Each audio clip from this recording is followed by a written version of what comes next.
চাইতেছি যে আমরা একটা বড় পোর্শন আমরা স্যারের সাথে একটা ওপেন না ডিসকাশন। না না না এখানে কিছু বিষয় আছে, সব জায়গায় তো আপনি ইচ্ছা করলে পারবেন না। না স্যার, আমরা এটা তো এটা হচ্ছে সর্বোচ্চ সব আপনাদের তো প্রত্যেক ইয়াতে দুজন দুজন করে যাচ্ছে। আমাদের মানে ভাই আমি যেটা বলছি ভাই আপনাদের কাছ থেকে কিন্তু আমরা শিখবো। না, অবশ্যই একটা সময় অবশ্যই। হচ্ছে আপনারা আমরা এখানে কয়েকদিন শান্তিপূর্ণ অবস্থান করছি। চেয়ারম্যান স্যারের সাথে আমাদের নিজেদের ডেলিগেশন কথা বলছে এবং উনি আমাদের ইউনিভার্সিটির সেই হিসাবে উনি ওনার ভার্সিটির পরিচয় আমাদের সাথে কথা বলছে।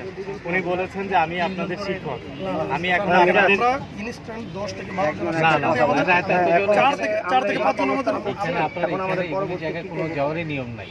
আমরা গেলে আমরা অনুমতি স্যার, নিয়ে আমরা এর আগেও আমরা 5 জন স্যারের সাথে দেখা করে আসছি। স্যার, আমরা 5 জনের দেখা করে আসছি। 5 জন গিয়ে তার সাথে আমরা দেখা করছি। আপনি নতুন সরকার কয় মাস বলেন তো? প্রায় 8 মাস।